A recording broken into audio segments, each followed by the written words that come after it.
The air over Baghdad was heavy with the scent of smoke and honey.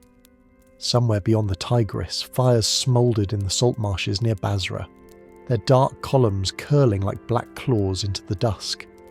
Inside the Abbasid palace, gold lamps burned low, glinting off marble floors that had been polished smooth by the soft souls of servants. It was here, beneath painted ceilings that showed no trace of the chaos outside, that Caliph al-Mu'tamid ruled. Or at least, that was what the court whispered. A quiet war was raging far from these walls, in the swamps where men were worked to death for a cause they never chose. They were the Zanj, enslaved labourers from East Africa, dragged into the Abbasid heartlands by merchants and soldiers who saw their bodies as tools. Tools for draining the land, for enriching the state. For decades, they had been made to toil under the blistering sun, hacking through salt-crusted earth with bare, bleeding hands. But now the marshes burned, because the Zanj had risen, and their leader, a man who called himself Ali ibn Muhammad, had vowed to make the Caliph himself taste fear. The palace walls did not tremble at the rebellion's name, but the whispers reached them. They always did. Al-Mu'tamid, the 11th Abbasid Caliph, r. 870 to 892, was not the man people feared most in his own court. That honour belonged to his brother, Al-Muwaffaq, a commander whose ruthlessness was legendary even among the Abbasid elite. It was Al-Muwaffaq who had been charged with crushing the Zanj uprising. By his side rode ranks of killmen, slave soldiers, trained like weapons from boyhood, their loyalty not born of choice, but of conditioning. These Turkic boys, taken from the steppes of Central Asia, had been remade into perfect instruments of war, their original names long erased. In the palace they were silent and watchful, like panthers in silk tunics. Outside they burned villages to ash in the Caliph's name. Baghdad itself was a paradox. It shimmered with wealth, its libraries swollen with knowledge, its markets filled with silks, spices, and glass. But beneath the perfume lay the rot of a city built on fear and labour. In the dark alleys near the Tigris, enslaved concubines moved like shadows between brothel doors, and boys without voices, eunuchs, patrolled the corridors of power. The Caliphate, for all its grandeur, ran on chains. If you want history told without the sugarcoat, where the whispers of the past are as vivid as the names you can still verify, subscribe.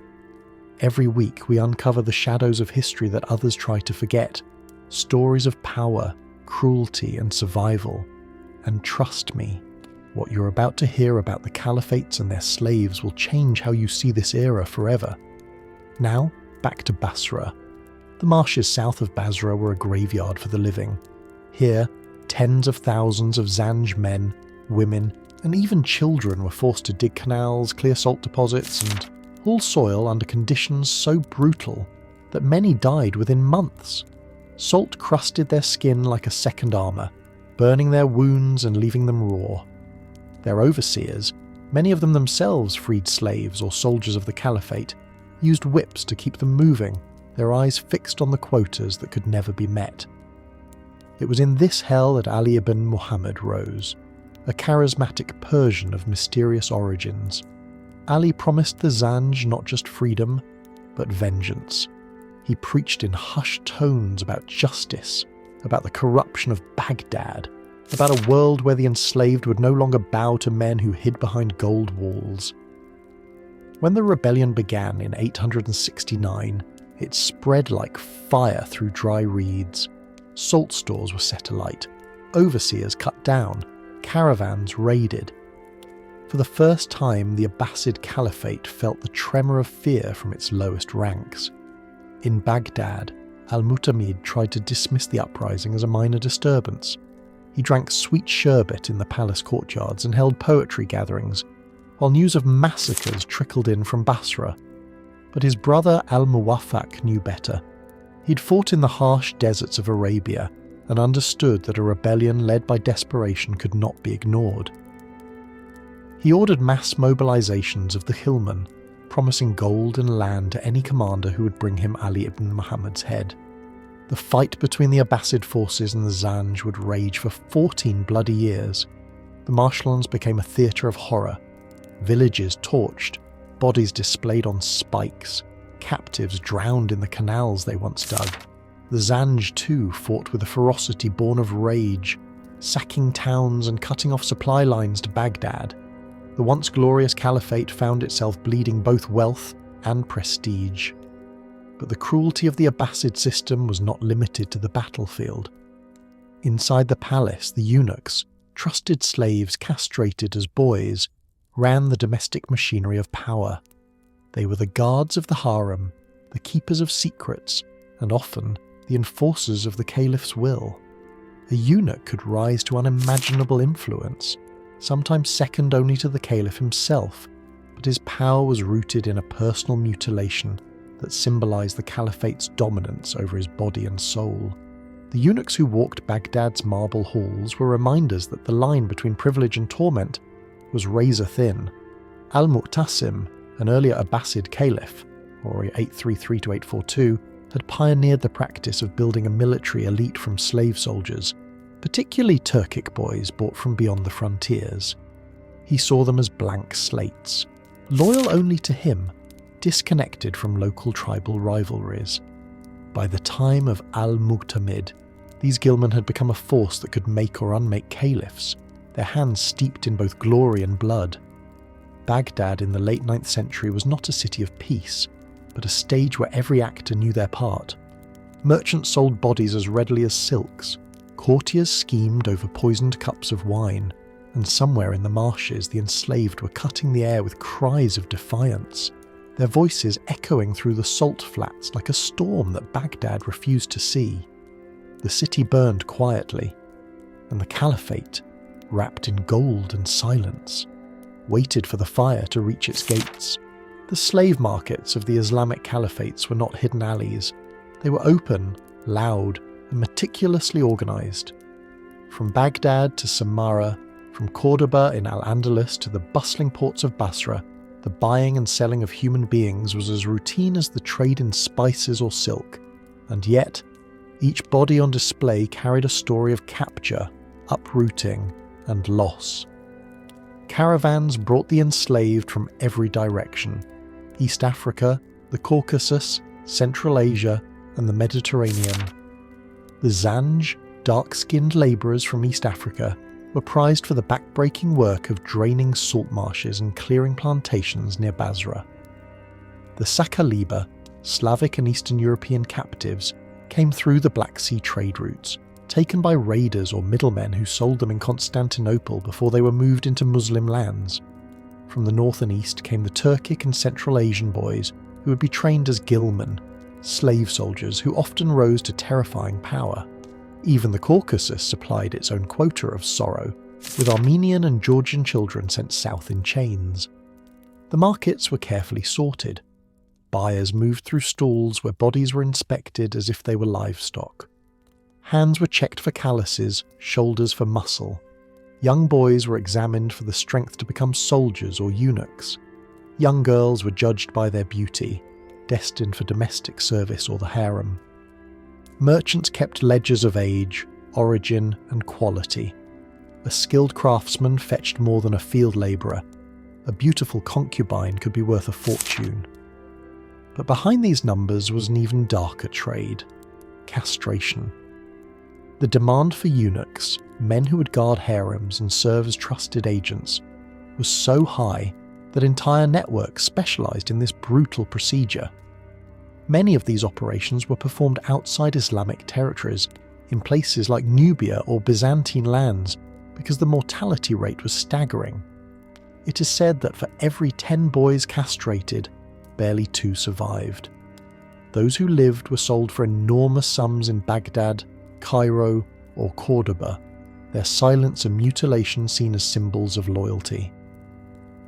The Abbasid Caliphate, which rose to power in 750 CE, expanded this system into a sophisticated machine.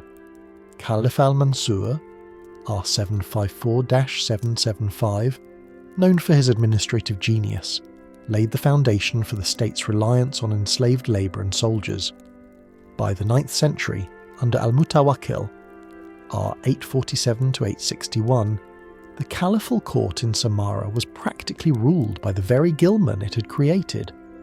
Boys taken from Turkic tribes were trained like living weapons, drilled from childhood, taught Arabic, trained in archery and swordsmanship, and stripped of their identities. The irony was stark. These enslaved boys, once bought and sold, could rise to command armies and even influence the caliph's throne. But their ascent was built on the bones of countless others who never survived the training fields, who fell in silence before they ever saw battle. The trade routes themselves were drenched in suffering. From Zanzibar, East African captives were marched north through Kilwa, Aden, and Muscat, packed onto ships that sailed into Basra.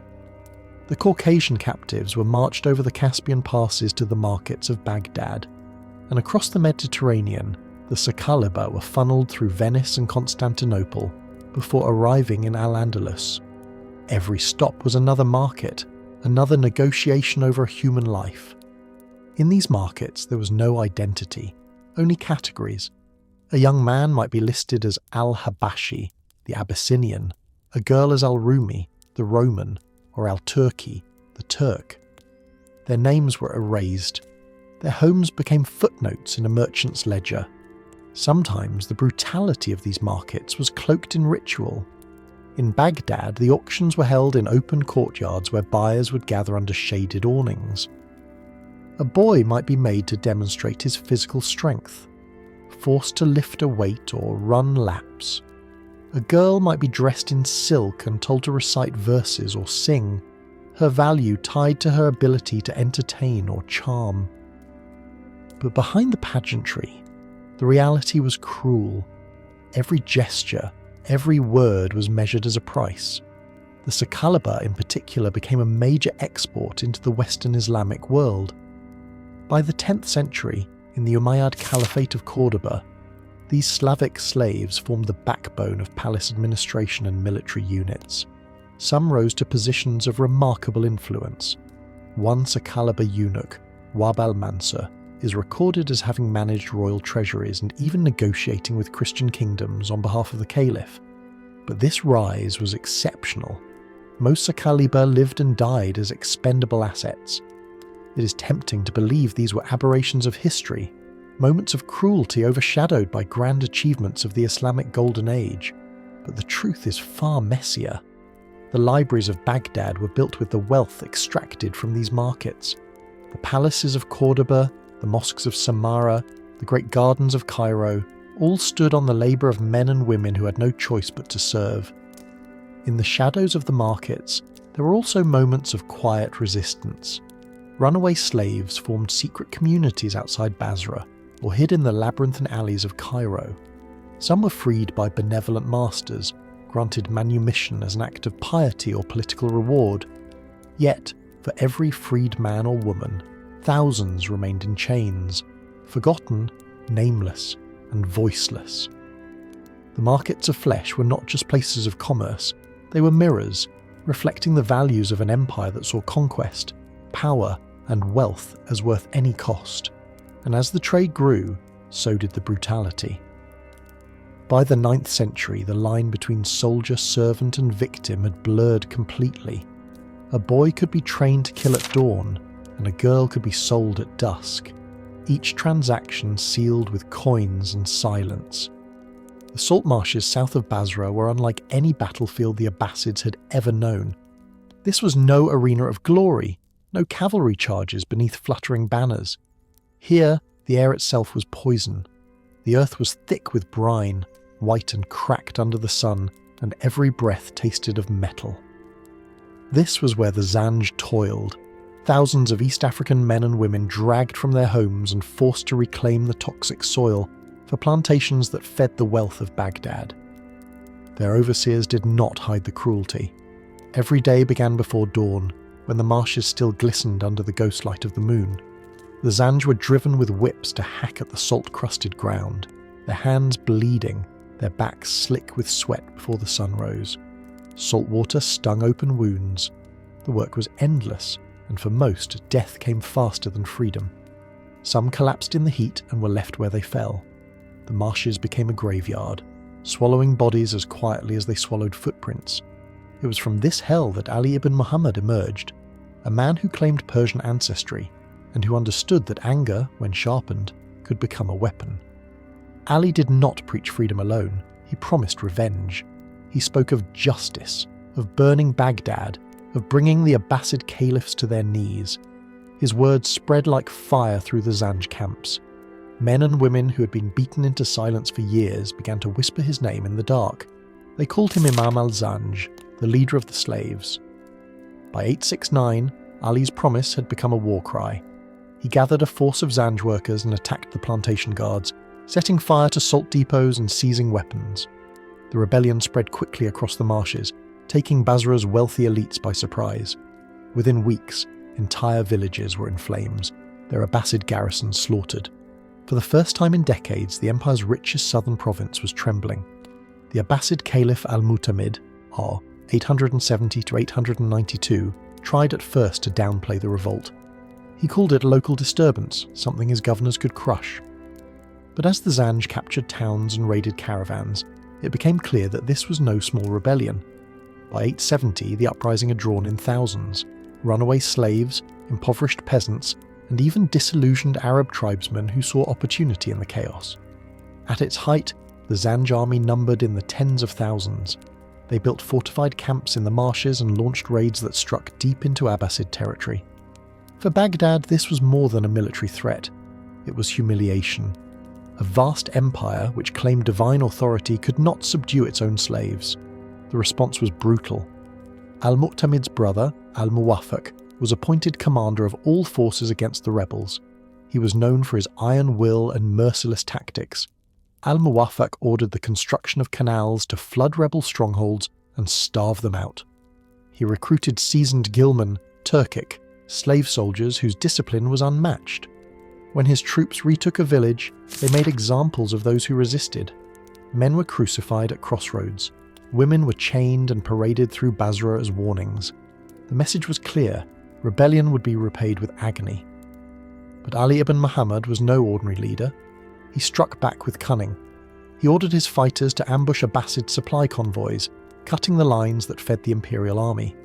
He sent his followers to poison wells and torch warehouses. The marshes became a labyrinth of traps where Abbasid soldiers disappeared without a sound. For 14 years the rebellion dragged on, a war of attrition that cost the caliphate millions in gold and untold lives. The Abbasids could not ignore the symbolism. If the Zanj could defy the caliph's power, what message did that send to the empire's other enslaved peoples? Fear rippled through Baghdad's markets. Merchants whispered that even the eunuchs in the palace watched the rebellion with quiet interest. If the Zanj succeeded, who would be next? In 879, the war entered its bloodiest phase. Al-Muwaffaq, tired of stalemate, launched a full-scale campaign to eradicate the Zanj strongholds. His troops surrounded Al-Mukhtara, the rebel capital built by Ali ibn Muhammad, cutting off its water and food supplies. The siege was relentless.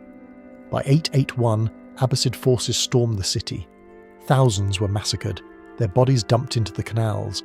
Ali ibn Muhammad himself was killed, his head sent to Baghdad as proof that the rebellion was over. The victory did not feel like triumph. Basra lay in ruins, its fields burned, its trade shattered.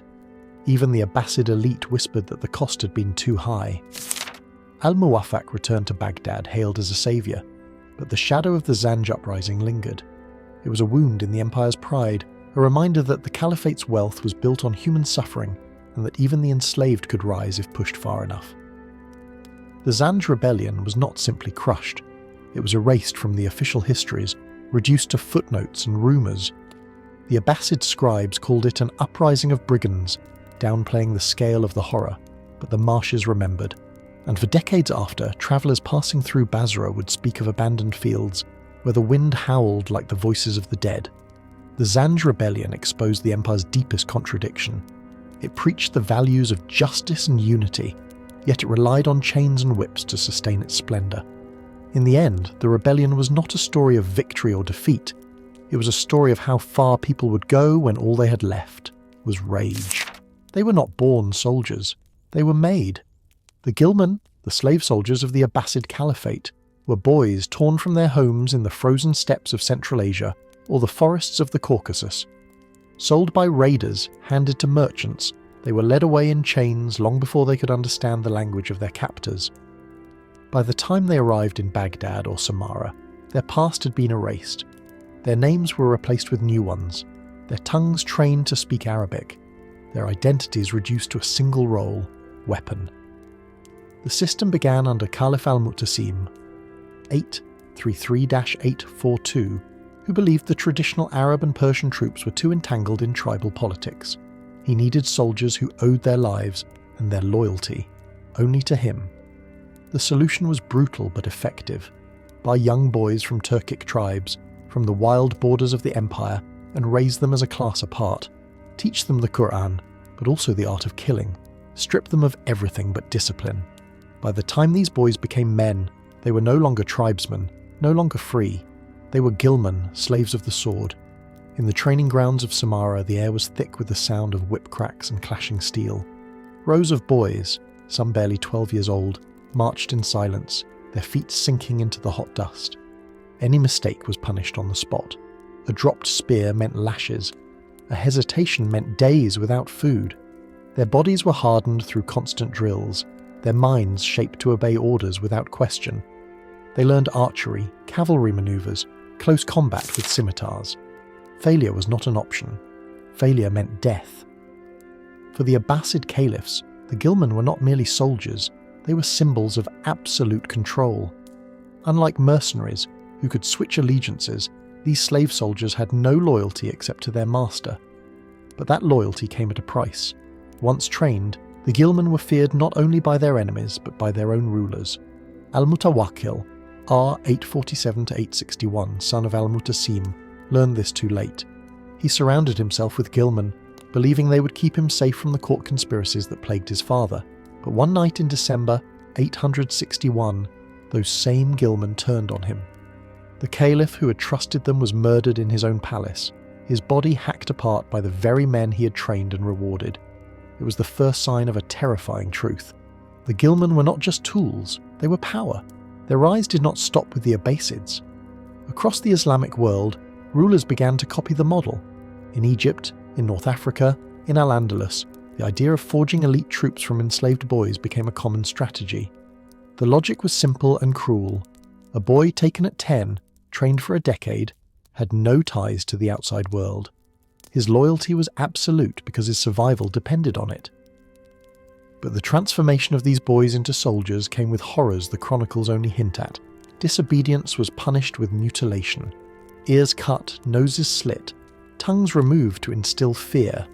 The weakest were cast aside, sold again, or killed during training. And when they reached manhood, their reward was not freedom, but the chance to die in service of a caliph who viewed them as expendable. By the mid-9th century, Wasif al-Turki and Buga al-Kabir, both former ghilman, had risen to become some of the most feared commanders in the Abbasid army. They commanded not just soldiers, but fear itself. In Baghdad, their names were spoken in hushed tones. A single command from Wasif could see an entire street burned to the ground if rebellion was suspected. Buga was known for his ruthless campaigns against Bedouin tribes, leaving behind scorched earth as a warning to others. The caliphate, once built on the strength of free Arab warriors, now found itself ruled in part by men who had started as slaves. The irony was sharp. The sword that defended the throne could just as easily strike it down. For the ghilman themselves, life was a paradox. They were feared and respected for their skill, yet they were never free. Even the highest-ranking commanders remained technically the property of the caliph. Some were rewarded with palaces, titles, even wives, but they lived under constant suspicion. A single misstep, a hint of betrayal, and they would be executed without trial. The ghilman machine was not simply a military system. It was a factory that took children and stripped them of humanity, replacing it with precision and obedience. Their loyalty was not born from love of the caliph, but from the knowledge that there was no life outside the army. When they fought like men with nothing to lose, and when they rebelled, they were unstoppable. By the late 9th century, Baghdad had become a city under the shadow of its own soldiers. The caliphs still wore their crowns, but everyone knew who held the real power. A whispered insult to a gilman could mean death in a dark alley. A merchant who refused to pay them respect could see his shop burned overnight. The line between ruler and slave had blurred until it was almost impossible to tell who truly commanded the empire. The boys had been turned into blades, and blades do not stay in their scabbards forever. The harem was not a place of luxury, it was a prison gilded with silks and guarded by silence. Behind the towering walls of Baghdad's Abbasid palaces, where the caliphs walked in their robes of gold, women lived in a world cut off from the streets outside. No man, save the caliph or his most trusted agents, could cross the threshold, and the guardians of this world were men who were no longer men. The eunuchs, castrated as boys, were the watchers and wardens of the harem. Their high, flat voices and sharp, cold eyes gave them an eerie presence. They knew every secret, every whisper that passed between concubines and queens, but they had paid the highest price for their power. Their mutilation, often carried out while they were still children, was both a mark of enslavement and the foundation of their authority. In Cairo, Cordoba, and Baghdad, the eunuchs ran the hidden machinery of palace life. They controlled access to the caliph, decided who could speak to him, and at times even influenced succession. A trusted eunuch could become the most powerful man in the palace, precisely because he was seen as harmless, stripped of desire and loyal to the throne. But that loyalty was enforced with cruelty. The eunuchs were not gentle caretakers. They punished women who disobeyed with beatings, starvation, and humiliation. In the darkest corners of the harem, their authority was absolute. The women of the harem were not simply wives or companions. Many were slaves, bought from distant lands, Circassian, Greek, Persian, or African girls, chosen for their beauty or their charm. Some were taken as spoils of war, others were purchased in the markets where concubines were displayed like jewels. Once inside the harem, they were trained in music, poetry, and the arts of seduction. To please the caliph was not simply a privilege, it was survival. But survival came with risks. A single whisper of intrigue, a single rumour of disloyalty, and a woman could disappear overnight. She might be sent to a distant estate, locked in a tower, or worse, silenced forever. The harem, despite its perfumes and fountains, was a world of competition and fear. Caliph al-Hakim, bi-Amr Allah of the Fatimid dynasty, of 996 to 1021, was infamous for his erratic cruelty toward women in his palace. Known as the Mad Caliph, he imposed bizarre and brutal restrictions, forbidding women from leaving their homes or even showing their faces in public.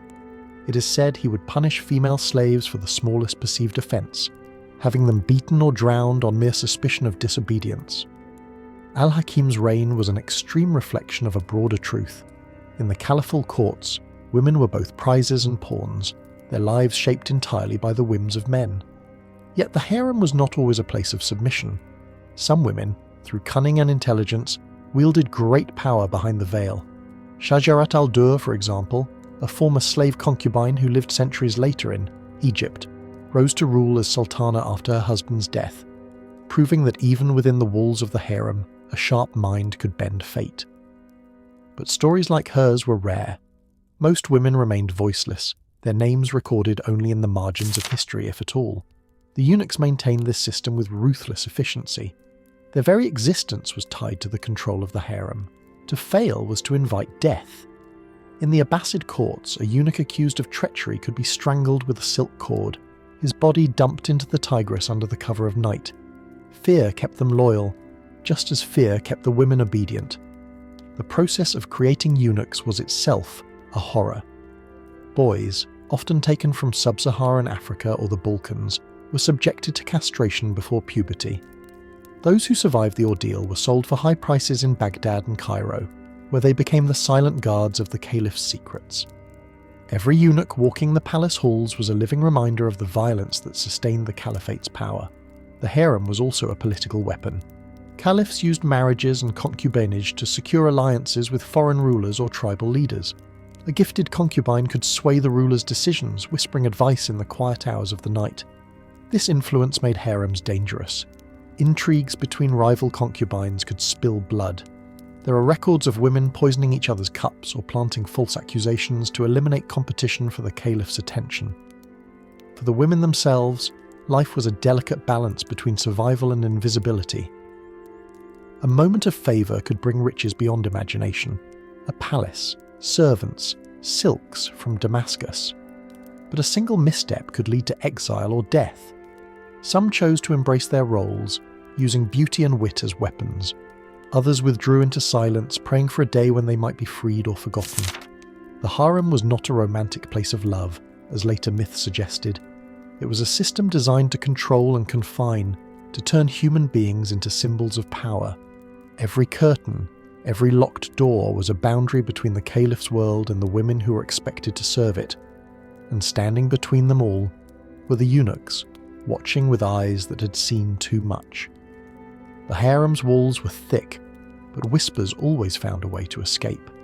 In the streets of Baghdad and Cairo, people gossiped about the scandals within, about poisoned perfumes, secret lovers, and the iron rule of eunuchs who answered to no one but the caliph.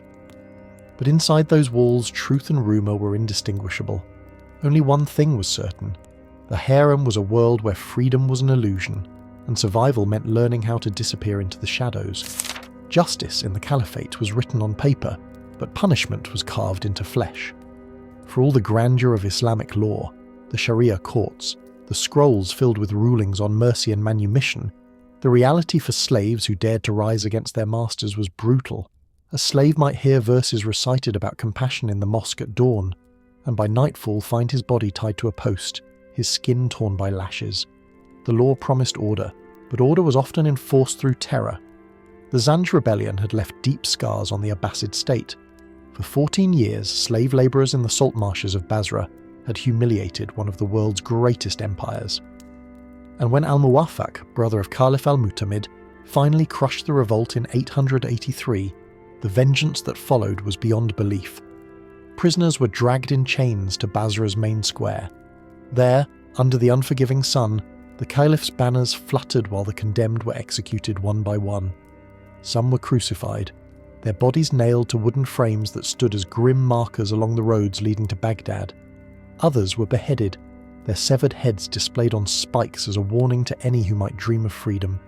The message was simple. Rebellion would be repaid with suffering so absolute that no one would dare repeat it. The punishments were not improvised. They were methodical, almost ritualistic. The caliphate had a long list of sentences reserved for slaves who defied their masters, each designed not only to kill but to terrify. Amputation was common. A hand removed for theft, a foot for running away. In more serious cases, both limbs were cut.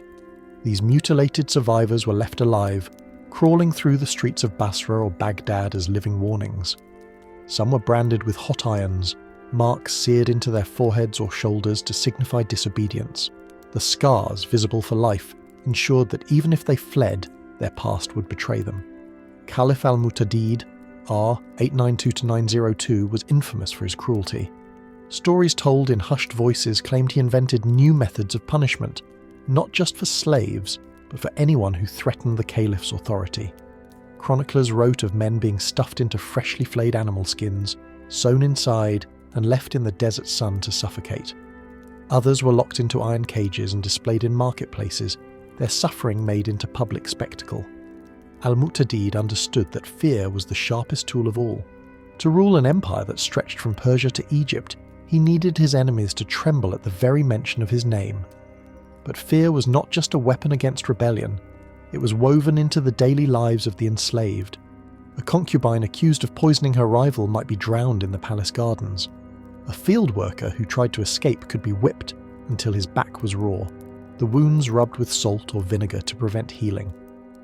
In the markets, punishments were carried out in front of crowds. The point was always the same, to remind everyone, slave and free alike, that the caliphate's power was absolute. Yet on parchment the tone was different. Legal texts like the Kitab al-Ahkam al-Sultaniyah described slaves as deserving kind treatment and encouraged manumission as a virtuous act. A master who freed a slave was promised heavenly reward. There were even rules about feeding and clothing the enslaved properly. But these rules were honoured in theory far more than in practice. The same caliph who read verses on mercy in the mosque could sign death orders the next day. Paper laws did little to soften iron chains. The contradiction was glaring. How could an empire that called itself the guardian of faith justify such brutality? The answer was power. Slavery was not just an institution, it was the backbone of the Abbasid economy and military. Every canal dug, every palace polished, every harem guarded was the work of men and women who lived in chains. If they rebelled, the system itself trembled. And so, the system responded with terror. Even the Ghilman, the slave soldiers who rose to command armies, were not immune. If a Ghulam was accused of treachery, his fall was swift and bloody. A single word from the caliph could mean execution. His body left hanging at the gates of Samarra as a warning to the next cohort of boys training with wooden swords. The palace eunuchs, who controlled the caliph's private world, were equally ruthless in enforcing discipline. They carried out punishments in the harem, floggings, confinements, even secret executions, without hesitation. Their loyalty to the throne was bought with both privilege and fear. Public punishment became a form of theatre. Crowds gathered in Baghdad's main squares to watch amputations and beheadings. Some came out of curiosity, others came to remind themselves of the price of defiance. Chroniclers note that during particularly harsh crackdowns, the Tigris ran red with blood, and the smell of burning flesh lingered over the city for days. The irony was bitter. The Caliphate prided itself on justice and faith, but for the enslaved, justice often meant pain. Rebellion was never just a political act, it was an act of survival. And every time the Caliphate crushed a revolt, it did so not with negotiation or reform, but with the hammer of fear. By the end of the 9th century, the lesson was clear. The Abbasids ruled not only through law or faith, but through a spectacle of violence designed to break the spirit before it could rise again. And for the slaves who toiled under their gaze, the question was not if they would suffer, but when. In Cordoba, the capital of the Umayyad Caliphate of Al-Andalus, the Saqaliba walked the palace corridors like shadows. They were not Arab, they were not Berber, they were Slavic captives, taken from the forests and rivers of Eastern Europe, sold through Venetian or Byzantine intermediaries, and carried across the Mediterranean in chained holds. By the time they reached Spain, they were no longer boys or girls from distant villages. They were property, marked, renamed, and remade into tools of the Caliphate.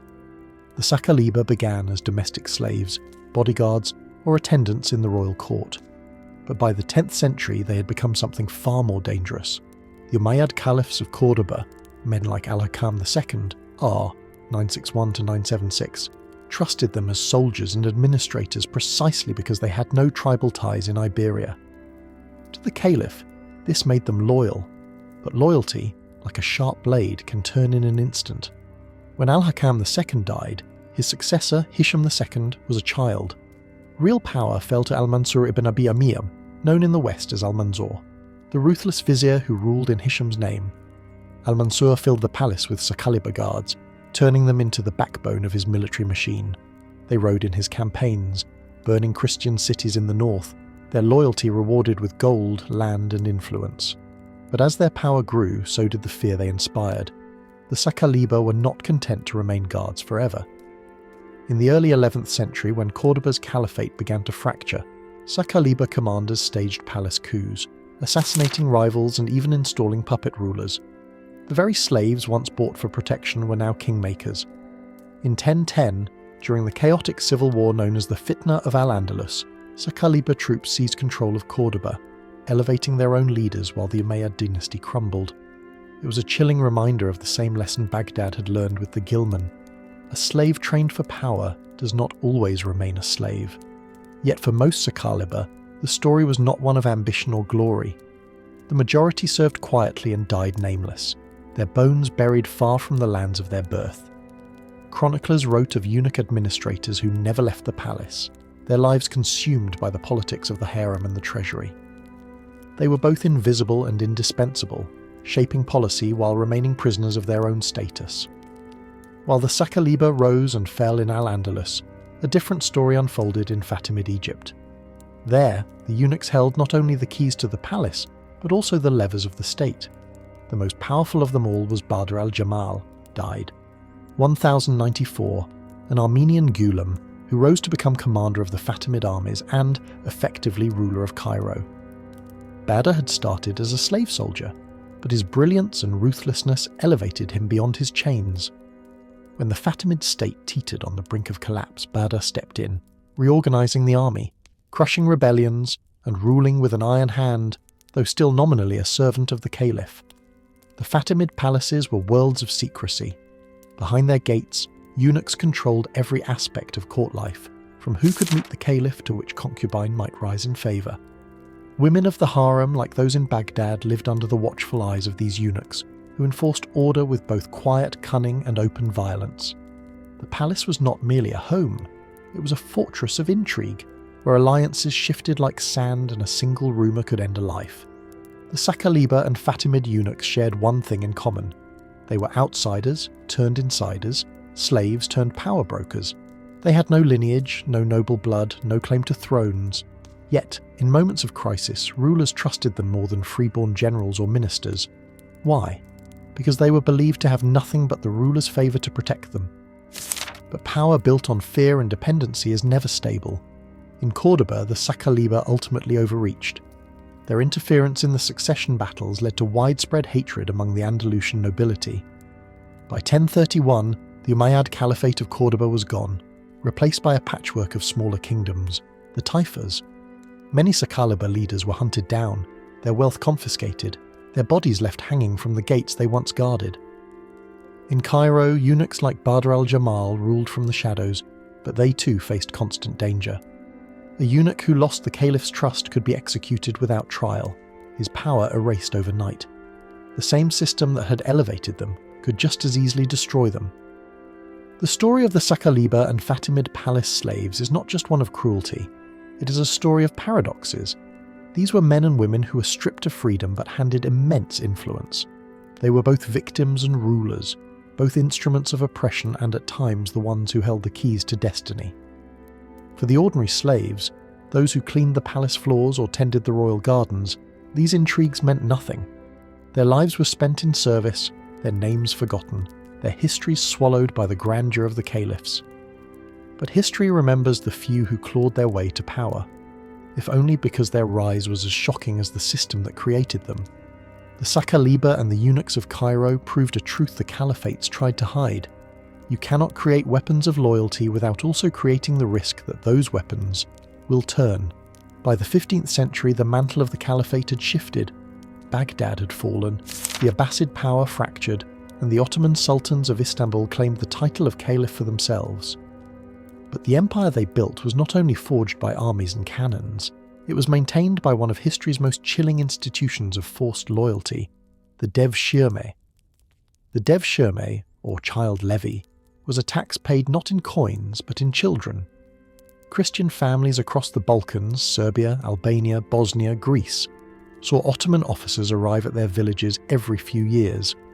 The soldiers would walk from door to door selecting the strongest boys, often between the ages of 8 and 14. Parents pleaded, bribed or wept, but the levy was not negotiable. Once taken, the boys were marched to Istanbul. There, they would be converted to Islam, renamed, and trained for a life of service that erased every trace of who they had once been. Most of these boys were destined to become janissaries, the empire's elite corps of slave soldiers. In time, the janissaries became the backbone of Ottoman military power, feared across Europe and the Middle East. But their training was brutal. Discipline was absolute. A single act of disobedience could bring death. They were forbidden to marry, forbidden to own property, forbidden to form attachments that might compete with their loyalty to the Sultan. Every ounce of their identity was stripped away, replaced with a singular devotion to the empire. The janissaries were a paradox. Though technically slaves, they wielded immense power. A janissary officer could command armies, shape policies, and even influence who sat on the throne. But like the Ghilman of Baghdad and the Saqaliba of Cordoba, their power came with chains. They belonged not to themselves, but to the Sultan, and if they ever forgot that, the consequences were merciless. By the 17th century, the janissaries had grown so powerful that they sometimes acted as kingmakers, toppling sultans they disliked. This rise in influence alarmed the Ottoman rulers. Sultans like Mahmud II watched the janissaries with both fear and disdain, knowing that the very army meant to protect the throne could just as easily overthrow it. In 1826, during the infamous Auspicious Incident, Mahmud II ordered the massacre of thousands of Janissaries in Istanbul, wiping out the core in one bloody stroke. The same system that had built an empire had now become too dangerous to tolerate. But the Devshirme was not only about soldiers. The most beautiful boys were often trained as pages in the Topkapi Palace, while the most striking girls were sent into the imperial harem. This harem, one of the most secretive and feared institutions in the Ottoman world, was a fortress of power in its own right. The Kızlar Asa, the chief black eunuch of the palace, controlled every movement inside the harem. Often recruited from Africa and castrated as boys, these eunuchs became the invisible hands behind the throne. They managed the sultan's private life, guarded the concubines, and sometimes acted as political advisors. A single whisper from the Kızlar Asa could make or break a vizier's career. The women of the Ottoman harem were not mere ornaments. Many were concubines taken from across Europe. Polish, Venetian, Circassian, or Greek girls brought through the slave markets of Istanbul. Some rose to extraordinary influence, shaping state policies through their proximity to the Sultan. This period of female political dominance, often called the Sultanate of Women, saw powerful figures like Hürrem Sultan, Roxolana, the Ukrainian slave who became the legal wife of Suleiman the Magnificent. Her letters, cunning and strategic, influenced imperial decisions from wars to alliances. Yet, for every Hürrem Sultan who gained power, there were hundreds of concubines who remained nameless, their lives spent in the shadows of the palace. Their fates were tied entirely to the Sultan's whims, favoured one day, discarded the next. The imperial harem was both a prison and a battlefield. Intrigues brewed behind its jewelled curtains. Concubines schemed to elevate their sons as future sultans, knowing that the birth of a prince could mean survival and power. Those who failed often met grim ends, poisoned or quietly removed by palace eunuchs. The politics of the harem were as dangerous as any war waged on the empire's frontiers. The Devshirme system continued for centuries, reshaping the Ottoman Empire's identity. Generations of Balkan families lived with the fear that their sons would vanish into the Janissary barracks or their daughters into the gilded walls of Topkapi. And while some of these children rose to great power, most were consumed by the machine that created them. Nameless, voiceless, forgotten. By the 19th century, the world was changing. European powers condemned the Devshirme and the slave-based military system. But the scars it left on the empire were deep. The Janissaries, once the pride of the Ottoman armies, had become symbols of both strength and corruption. The harem, once the heart of the Sultan's private world, became a byword for decadence and secrecy. When the Ottoman caliphs finally fell in the early 20th century, these institutions collapsed with them. But their memory lingers, a reminder of how empires twist loyalty, beauty, and fear into tools of power. History, when told from a distance, is often softened. The records of the Caliphates, Abbasid, Fatimid, Ottoman, speak of justice, piety, and divine guidance. But behind the calligraphy and gold leaf manuscripts lies another truth. The law, however elegant on paper, could be a weapon as sharp as any sword. Islamic law, Sharia, recognized slavery as part of the social order, but it also set rules for how slaves were to be treated. It encouraged manumission, declaring the act of freeing a slave as a virtue worthy of divine reward. It offered pathways to freedom for women who bore children to their masters. Walad status ensured they could not be sold and would be freed upon their master's death. Zakat, the obligatory alms tax, included provisions for purchasing the freedom of enslaved people. And yet, these same laws coexisted with the brutal realities of slave markets, concubinage, and forced soldiering. The lofty ideals of mercy were no match for the appetite of empires built on conquest and control. The contradiction was glaring. Chroniclers like Al-Tabari and Al-Mas'udi wrote admiringly of caliphs who freed slaves as acts of piety. But in the very next chapter, they recorded accounts of thousands of Zanj labourers killed during uprisings, their lives extinguished as though they were worth less than the fields they worked. For every story of a benevolent master granting freedom, there were 10 of chains, mutilations, and auctions. Why this gap between law and practice? Because the caliphates were not merely religious states, they were political machines. An economy that depended on plantations, palaces, and armies of slave soldiers could not function without bending, or breaking, the very rules it claimed to uphold. Even the caliphs themselves were symbols of this hypocrisy. Al-Mutassim, who championed the Ghilman system, publicly praised justice while privately expanding the trade in boys who would become his personal army. Al-Mu'tadid, notorious for his cruelty, justified the torture of rebels as necessary for the order of the state. The Fatimid caliphs of Cairo, while funding scholars and libraries, also maintained harems and eunuch hierarchies that treated human beings as disposable instruments of pleasure and power. The myth-making was deliberate. Palace scribes carefully curated the narrative, writing chronicles that celebrated the piety of the rulers while erasing the suffering of those who served them. The Zanj rebellion, for example, was described as a bandit uprising rather than a desperate revolt against inhuman conditions. The Devshirme was praised as a noble way of educating Christian boys, rather than as a system that tore children from their families and trained them to die for a cause they never chose. Yet the record refuses to stay clean. Letters, diaries, and foreign accounts tell a different story. Venetian traders wrote of seeing Christian boys marched in chains to Istanbul. Persian poets hinted, in verses too subtle for censors, at the horrors of life inside the harem. Even the markets left traces, the ledgers of merchants cold and unfeeling, listing human beings alongside silks and spices. And what of the moral debates? Some jurists tried to question the excesses of slavery. Writers like Ibn Khaldun noted the dangers of relying on slave armies, warning that these forces, once empowered, could destabilize the very states they were meant to defend. But their words rarely change policy. The economic and military machine was too powerful, and morality was easily drowned out by the clink of gold coins. For the enslaved themselves, the law was often meaningless. A Zanj labourer dying in the marshes of Basra did not care that the Quran encouraged kind treatment. A Circassian concubine in the harem knew that her beauty mattered far more than any rule of compassion. A Ghulam in Samarra understood that loyalty was measured not in rights, but in blood spilled on the battlefield.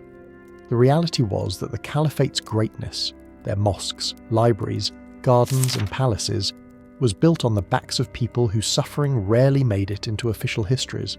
The names of rulers like Harun al-Rashid or Suleiman the Magnificent endure, but the names of the slaves who polished their marble floors, who guarded their chambers, who raised their sons, have been lost to dust. The myth of benevolence endures because it is comforting. It is easier to believe that empires were paragons of justice rather than engines of exploitation. But the documents that survive, the contracts of sale, the lists of concubines, the chronicles of executions, tell us otherwise. They reveal a world where law was less a shield for the weak and more a script that justified the strong. The inconvenient record is not a single book or archive. It is scattered across centuries, written in the margins of texts in the ruins of slave quarters, in the faint traces left by those who lived and died in silence. Their stories challenge the polished narratives we prefer to tell. They remind us that power often wears a mask of righteousness, even when its hands are stained with suffering. The Caliphates were not unique in this. Byzantium, Rome, medieval Europe all built their power on systems of enslavement. But the myth of the enlightened Caliphate, with its scholars and poets, often hides the fact that those same golden ages were paid for with blood. To confront that truth is not to deny the achievements of the past. It is to see them clearly, stripped of illusions. And as we sift through the fragments of history, one question lingers. How much of what we call civilization was built on the silent agony of those whose names we will never know? There is no grave for them, no carved stone that bears their names. The men who dug the canals of Basra, their hands raw and bleeding. The boys taken from the Balkans, their childhood stolen in the shadow of the Devshirme.